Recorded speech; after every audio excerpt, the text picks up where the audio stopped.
The digital value model helps you create value for your customer, brand, and organization in the digital world.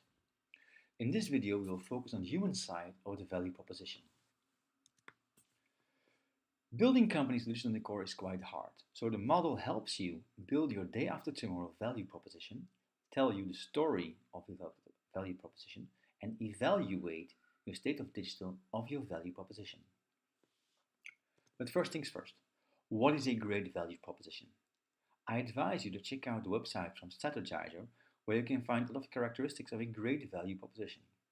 They will help you create and write down a value proposition. So, if you look at the model, first thing you do is write down your current value proposition. If you don't have a clue what that is all about, I advise you to check the book Value Proposition Design from Alexander Osterwalder and his great tools around the value proposition canvas, which will help you write down your current value proposition. Once done that, we can dive into the model. We focus on two axes in the model. The first axe is technology as a facilitator, where we look at intelligence augmented, user interface, and data to see technology as a true facilitator in your customer approach. The second axe is extreme customer centricity, where we look at the customer side on the value proposition on how you connect with your customer. If you combine all those two axes together, you are now ready to create a new value proposition ready for the digital reality. But let's focus on the first axe, the customer. Today, your customer comes first, without any compromise. For instance, Tesla, who gives every Tesla owner a free update of the software when it's available. I need to go to a garage to get a free update for my car. Tesla owners get it for free.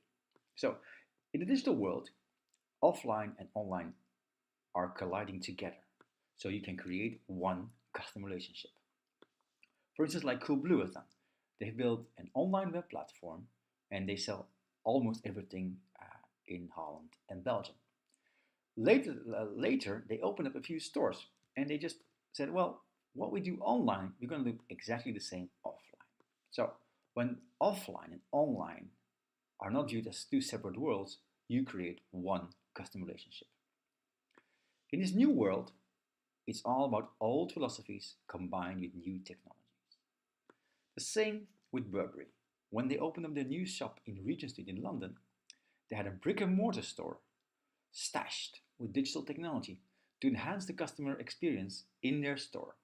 Combining that with an online experience, they made a new customer relationship, because your customer has only one relationship with your brand, both on and offline. One customer relationship. In the digital world, we have a digital first customer relationship, but everything becomes digital today. So digital is becoming a commodity. Well, we know that 72% of people want to talk and deal with real people. So when something becomes scarce, it becomes valuable. And people will become valuable in the future.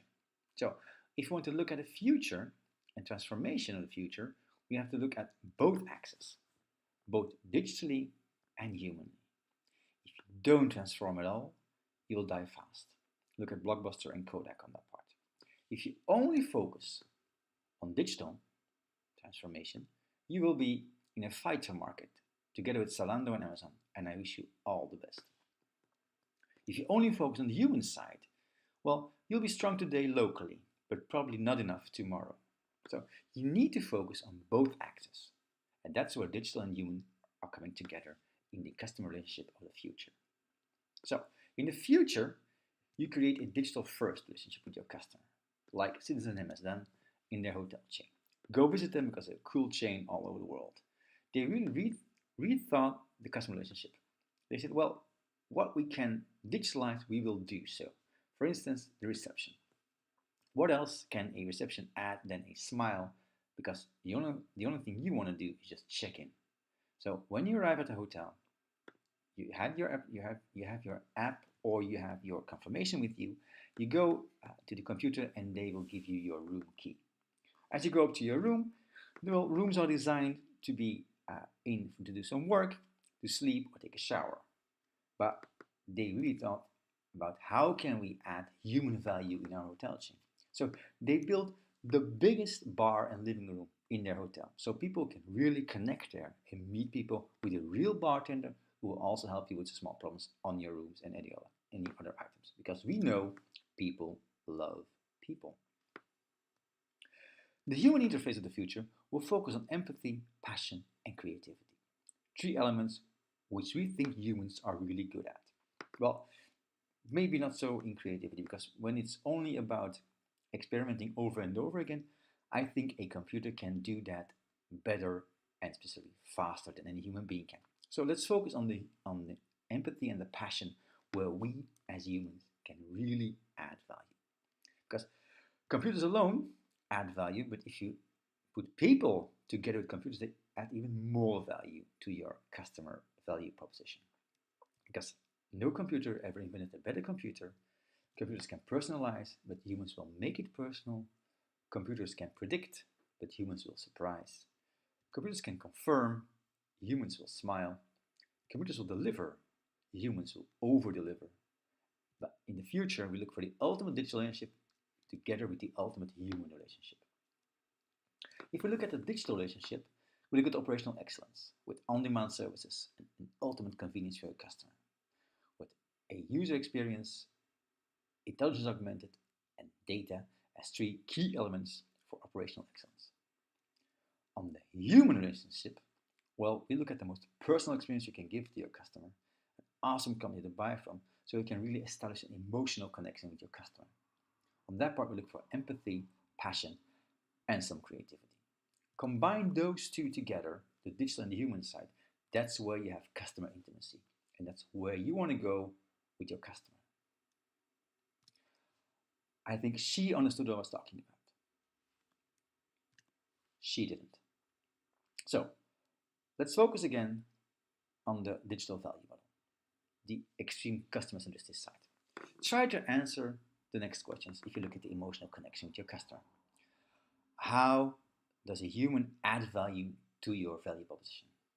Or how can he add value? How does your value proposition surprise your customer? And how do you make your value proposition personal to your customer? Try to look at those questions there. In the second bowl, look for how do you give your customer control over your value proposition? And how does your value proposition simplify your customer's life? That's all about operational excellence. It might be hard to answer those questions right now, so I suggest that you look into the other videos on intelligence augmented, user interface, and data first before you try to fill out the operational excellence bowl. If you want to do further reading, I strongly advise you to look at the books from Steven van Bellegem, on which I built this model. When digital becomes human and customer today after tomorrow, they will probably give you nice insights and further reading for if you're really interested in building the customer relationship of the future. Thank you for listening and hope to see you soon. Bye.